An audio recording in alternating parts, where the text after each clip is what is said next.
Pourquoi la prière compte 17 rak'at par jour? Est-ce que ce nombre est simplement arbitraire ou cache-t-il une sagesse que personne n'a jamais expliquée? J'ai trouvé quelque chose de vraiment étonnant. Il représente le nombre d'or, le nombre parfait par lequel Allah a créé toute chose. Vous le découvrirez à la suite de mon argumentaire. Tout d'abord, en 24 heures, nous accomplissons exactement 17 rak'at. Une rak'a est une unité de prière. Donc ces 17 rak'at sont répartis sur les 5 prières quotidiennes.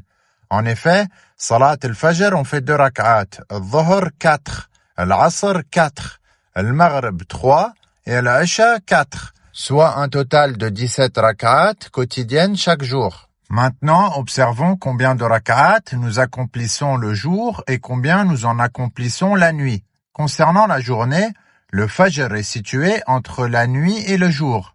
Nous comptons donc seulement la moitié de ces 2 rak'at pour la journée, soit 2 divisé par 2 égale à 1.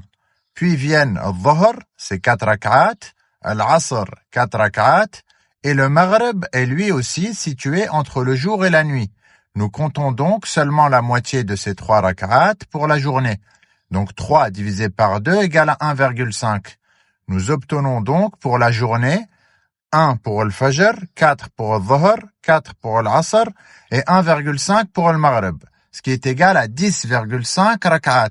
Et pour la nuit, nous faisons l'inverse. La moitié du Maghrib, donc 1,5, puis Isha 4, puis la moitié du Fajr, c'est 1, soit un total de 6,5 rak'at. Maintenant vient le calcul le plus étonnant. Prenons les 17 rak'at quotidiennes et divisons-les par les 10,5 rak'at de la journée. On obtient 1,62, donc le nombre d'or.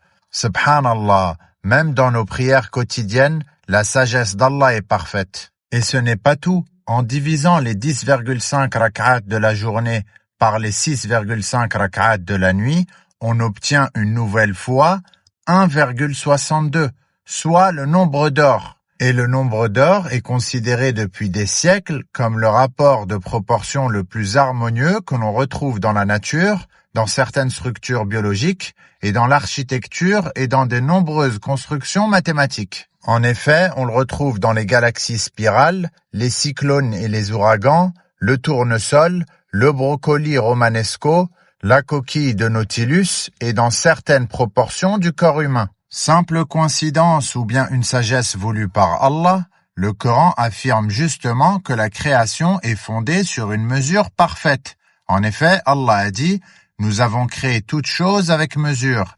Et Allah a dit également « Il a créé toute chose et lui a assigné une juste mesure ». Je trouve remarquable que le rapport obtenu à partir des 17 rak'at quotidiennes coïncide parfaitement au rapport mathématique associé à l'harmonie, c'est-à-dire le nombre d'or. Dis-moi honnêtement en commentaire ce que tu en penses. Et sachez que ce miracle ainsi que plein d'autres miracles numériques liés au Coran ont été développés et détaillés dans mon livre Calcul de la sagesse, en sachant que j'ai rédigé 5 livres au total. Ils sont tous disponibles sur Amazon. Cliquez sur le lien sur mon profil pour y accéder.